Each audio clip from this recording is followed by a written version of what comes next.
नमस्कार, मैं हूं सत्यपाल और आप देख रहे हैं CWB हिंदी न्यूज। शक संवत 1947, विक्रम संवत 2082। आज कार्तिक मास के शुक्ल पक्ष की एकादशी तिथि और दिन रविवार है। तदनुसार अंग्रेजी तारीख 2 नवंबर सन 2025। एकादशी तिथि आज प्रातः 7:31 तक रहेगी। उसके बाद द्वादशी तिथि प्रारंभ हो जाएगी। सबसे पहले आज की सुर्खियां।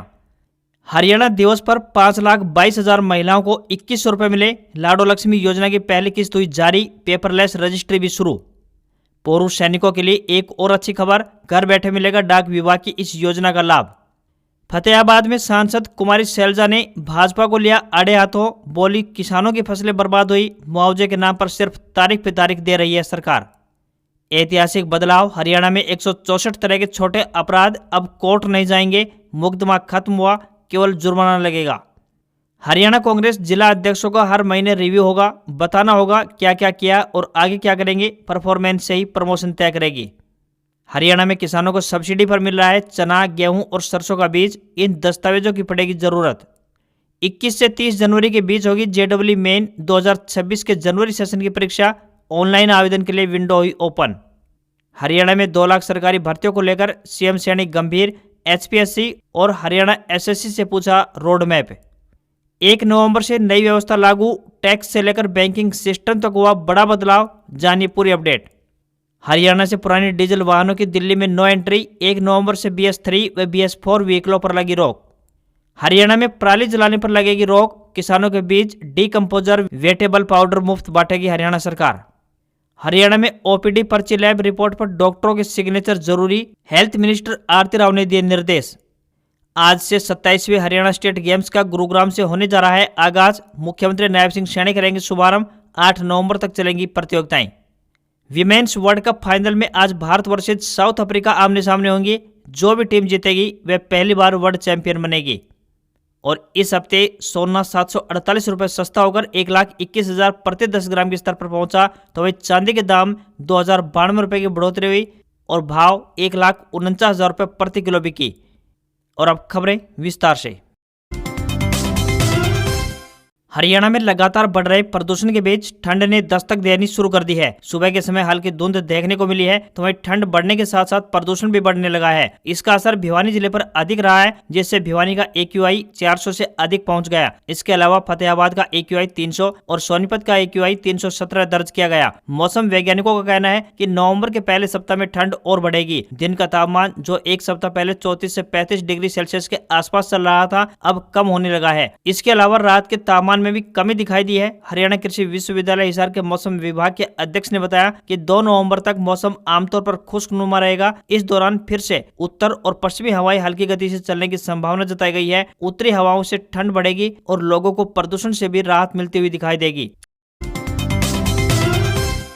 1 नवंबर को हरियाणा प्रदेश अपनी स्थापना का 60वां वार्षिक दिवस मना रहा है। इस खास मौके पर सूबे की महिलाओं के लिए बड़ी खुशखबरी सामने आई है। पंचकुला में आयोजित राज्य स्तरीय कार्यक्रम में मुख्यमंत्री नायब सिंह सैनी ने लाडो लक्ष्मी योजना के तहत प्रदेश के लाखों महिलाओं के बैंक खातों में पहली किस्त जारी कर दी है। हरियाणा दिवस के मौके पर CM नायब सिंह सैनी ने पंचकुला से 5,22,162 महिलाओं के बैंक खातों में लाडो लक्ष्मी योजना के तहत 109 करोड़ रुपए की धनराशि जारी की। बता दें कि इस योजना के लिए अभी तक 6,97,697 आवेदन प्राप्त हुए हैं। प्रदेश सरकार के एक प्रवक्ता ने बताया कि लाडो लक्ष्मी योजना के तहत परिवार पहचान पत्र यानी फैमिली ID की बजाय आधार कार्ड की इनकम का डेटा इस्तेमाल किया गया है। इसलिए पात्र महिलाओं की संख्या तय अनुमान से कम रही। पहले सरकार ने दावा किया था कि फैमिली ID के हिसाब से 19,62,000 महिलाएं इस योजना के लिए पात्र हैं। इस अवसर पर CM नायब सिंह सैनी ने कहा कि पार्टी के संकल्प पत्र के 217 में से 47 वादे पूरे हो गए हैं और बचे हुए वादों पर काम तेज गति से चल रहा है। हरियाणा दिवस के मौके पर सूबे के नायब सैनी सरकार ने सभी तहसीलों में पेपरलेस रजिस्ट्री की सुविधा भी प्रारंभ कर दी है। डिजिटाइजेशन की दिशा में प्रदेश सरकार का यह कदम आमजन के लिए लाभकारी साबित होगा। हरियाणा भाजपा की तरफ से विधानसभा चुनाव 2024 के संकल्प पत्र में 5 साल में 2 लाख सरकारी नौकरियां करने का ऐलान किया गया था। मुख्यमंत्री नायब सिंह सैनी की तरफ से इसी संकल्प को पूरा करने के लिए गंभीरता से काम किया जा रहा है। उन्होंने समीक्षा बैठक की जिसमें हरियाणा लोक सेवा आयोग यानी HPSC और हरियाणा कर्मचारी चयन आयोग यानी HSSC के अध्यक्षों को भी बुलाया गया। मुख्यमंत्री ने दोनों अध्यक्षों से भर्तियों की प्रोग्रेस के बारे में पूछा। बैठक में मुख्य सचिव अनुराग रस्तोगी और मुख्यमंत्री के प्रधान सचिव अरुण कुमार गुप्ता भी मौजूद रहे। हरियाणा लोक सेवा आयोग आयोग की ओर से जानकारी दी गई कि आयोग की तरफ से विज्ञापित पदों की भर्ती प्रक्रिया शेड्यूल के मुताबिक आगे बढ़ रही है। ज्यादा भर्तियां ग्रुप सी और ग्रुप डी पदों की होती है। सीएम श्रेणी ने ग्रुप सी पदों के लिए सीईटी 2025 का आयोजन कराने के लिए भी मुख्य सचिव और पूरी मशीनरी को एक्टिव किया। अब सभी उम्मीदवारों को रिजल्ट का इंतजार है। रिजल्ट जारी होने के बाद ही मुख्य परीक्षा प्रारंभ हो पाएगी।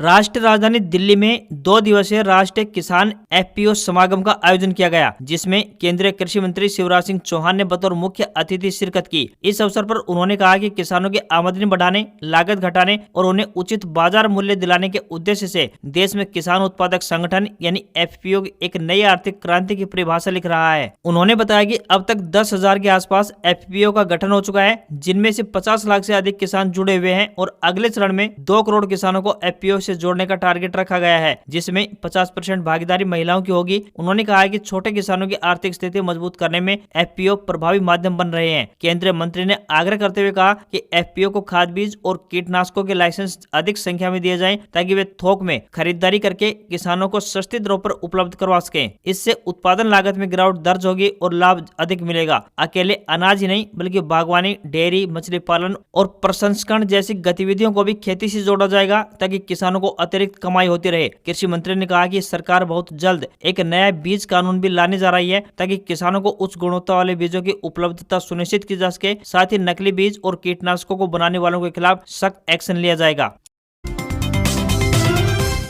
हरियाणा के अति पिछड़े इलाकों में शुमार नूंह जिले से छात्रों के लिए एक बड़ी खुशखबरी सामने आ रही है। गांव सालाहेड़ी में पहला केंद्रीय विद्यालय खोलने की मंजूरी प्रदान की गई है। वहीं फिरोजपुर झिरका में राजकीय मॉडल कॉलेज के भवन निर्माण की तैयारियां भी शुरू हो चुकी हैं। इन दोनों प्रोजेक्ट्स के धरातल पर अमली जामा पहनने से जिले के छात्रों को उच्च और गुणवत्तापूर्ण शिक्षा का लाभ मिलेगा। अभी तक नूंह जिले के स्टूडेंट्स उच्च और गुणवत्तापूर्ण शिक्षा के लिए दिल्ली या गुरुग्राम और फरीदाबाद जैसे बड़े शहरों के संस्थानों पर निर्भर थे, लेकिन अब केंद्रीय विद्यालय और मॉडल कॉलेज खुलने से उन्हें अपने घर के पास ही अच्छी शिक्षा की सुविधा उपलब्ध होगी। खासतौर पर लड़कियों को इन शिक्षा संस्थानों का बड़े स्तर पर लाभ पहुंचेगा, क्योंकि उन्हें पढ़ाई करने के लिए दूर दराज के इलाकों में जाने की आवश्यकता नहीं पड़ेगी। केंद्र की मोदी सरकार ने नूंह जिले के गांव सालाहेड़ी में पहले केंद्रीय विद्यालय स्थापित करने की मंजूरी दे दी है। जब तक स्थायी भवन का निर्माण नहीं होता है, तब तक छपेड़ा गाँव के सरकारी स्कूल में आगामी शैक्षणिक सत्र में ये कक्षाएं संचालित होती रहेंगी। हरियाणा सरकार इसके लिए 6 एकड़ जमीन मुफ्त उपलब्ध करवाने जा रही है।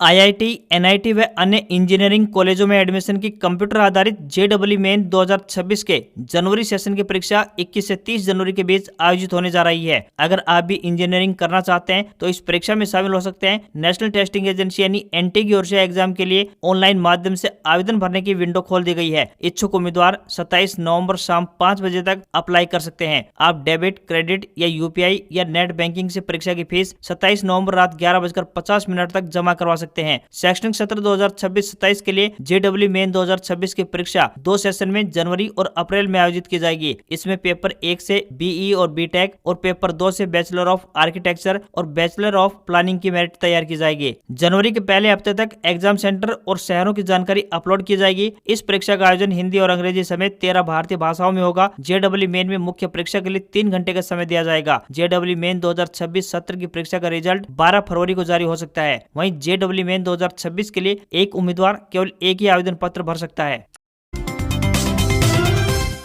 किसानों के लिए एक और अच्छी खबर सामने आई है। बता दें कि हरियाणा बीज विकास निगम द्वारा तैयार उपचारित बीजों की बिक्री शुरू कर दी गई है। किसानों को सब्सिडी दरों पर गेहूं, सरसों और चना का बीज प्रदेश के 80 निर्धारित बिक्री केंद्रों पर उपलब्ध करवाए जा रहे हैं। बीज प्राप्त करने के लिए किसानों को सरपंच या नंबरदार से सत्यापन करवाना अनिवार्य होगा। एक अधिकारी ने बताया कि इस सीजन 27,60,000 क्विंटल गेहूं का बीज तैयार किया गया है, जिसमें से 60,000 क्विंटल बीज की बिक्री हो चुकी है। गेहूं का बीज 40 किलोग्राम की पैकिंग में है, जिसकी कीमत की बात करें तो 1200 रुपए प्रति बोरी है। इसमें 420 रुपए सब्सिडी शामिल है। सरसों बीज की कीमत की बात करें तो 250 रुपए प्रति पैकेट है। इसके अलावा चने का बीज भी तैयार किया गया है। चना 16 किलोग्राम की पैकिंग में उपलब्ध है, जिसका रेट 960 रुपए रखा गया है। किसान साथियों को सब्सिडी दरों पर बीज हासिल करने के लिए आधार कार्ड साथ लाना होगा। सत्यापन के लिए सरपंच या नंबरदार की हस्ताक्षरित फोटोकॉपी अवश्य लानी होगी।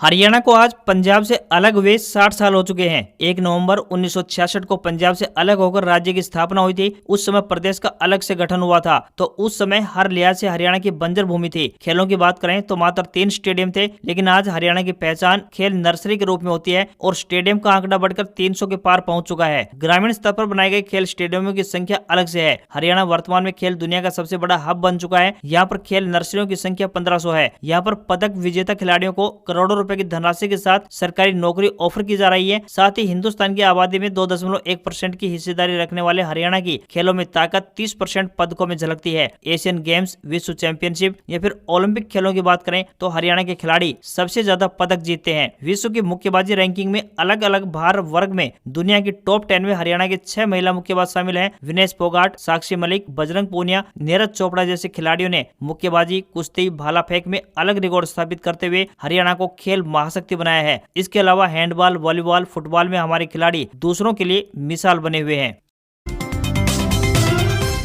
अब की बार अक्टूबर के महीने में दशहरा, धनतेरस, दीपावली जैसे बड़े त्योहार थे, जिस वजह से इस महीने कई दिन बैंक बंद रहे थे। अब नवंबर के महीने की शुरुआत हो चुकी है। आज की इस खबर में हम आपको बताएंगे कि नवंबर महीने में कितने दिन बैंक बंद रहने वाले हैं। अगर आपको भी इन दिनों बैंक से जुड़ा हुआ कोई जरूरी काम करना है तो आप एक बार घर से इस लिस्ट को चेक करके ही निकले। शादियों के सीजन में लोगों को बैंकों में अधिक काम रहता है। आरबीआई की तरफ से हर महीने बैंक की छुट्टियों की लिस्ट जारी की जाती है। बात करें 5 नवंबर की तो देश के अधिकतर शहरों में इस दिन बैंक बंद रहने वाला है। वहीं 6 नवंबर पटना में इस दिन बैंक कर्मियों की छुट्टी रहेगी, क्योंकि इस दिन बिहार में विधानसभा के चुनाव भी हैं। इस वजह से भी छुट्टी रहने वाली है। महीने में 5 रविवार और दूसरे और चौथे शनिवार को भी बैंकों की छुट्टियां रहने वाली हैं। तो वहीं 2, 9, 16, 23 और 30 नवंबर को रविवार की वजह से बैंकों में किसी प्रकार का कोई कारोबार नहीं रहेगा। ऐसे में कुल मिलाकर देखा जाए तो नवंबर महीने में 8 से 9 दिन बैंक बंद रहने वाले हैं।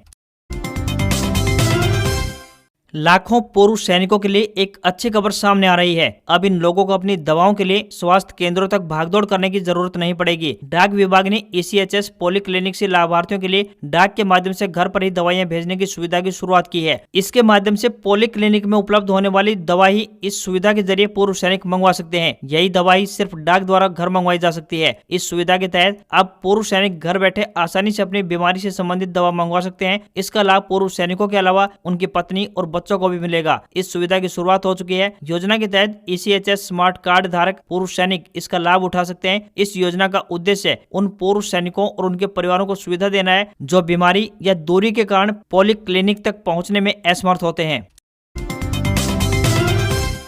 नवंबर के महीने की शुरुआत हो चुकी है। साल 2025 अब समाप्ति की ओर है और जल्द ही साल 2026 की शुरुआत भी हो जाएगी। 1 नवंबर से कई नियमों में बदलाव किया गया है। इसका प्रभाव आम आदमी पर भी दिखाई देने वाला है। बैंक नॉमिनी से लेकर GST से जुड़े हुए कुछ नियमों में बदलाव किया गया है। वहीं 19 किलो वाला कॉमर्शियल गैस सिलेंडर 6.5 रुपए तक सस्ता हुआ है। अब बैंक नॉमिनी में 4 नए मेंबर जोड़ने का ऑप्शन दिया गया है। इस बदलाव के पीछे बैंक का कहना है कि आपातकालीन स्थिति में फंड का सदुपयोग हो जाए, इसी वजह से बड़ा फैसला लिया जा रहा है। हर एक रिटायर्ड कर्मचारियों को जीवित प्रमाण पत्र अब नवंबर महीने के अंत तक जमा करवाना होगा। वहीं पेंशन भोगी ये प्रक्रिया बैंक या फिर जीवन प्रमाण पत्र पोर्टल के जरिए भी आसानी से करवा पाएंगे। अगर आप चाहते हैं कि आपको पेंशन नियमित रूप से मिलती रहे तो आपको अब समय पर यह काम करना आवश्यक होगा। वहीं भारत सरकार की तरफ से बीते महीने जो GST स्लैब की घोषणा की गई थी उसे लागू कर दिया गया है। सरकार GST स्लैब को हटाकर अब 5% और 18% के 2 GST स्लैब में रखेगी। वहीं लग्जरी आइटम पर भी 40% तक का GST लगने वाला है। इसी महीने पंजाब नेशनल बैंक की तरफ से भी अपने ग्राहकों से लॉकर पर लिए जाने वाले शुल्क में बदलाव किया गया है। जल्द ही बैंक की तरफ से इस बारे में ऑफिशियल डाटा भी शेयर कर दिया जाएगा। ऐसे कर्मचारी जो NPS की जगह UPS लेना चाहते हैं उसके लिए भी डेडलाइन बढ़ा दी गई है। अब कर्मचारियों के पास 30 नवंबर तक का समय होने वाला है।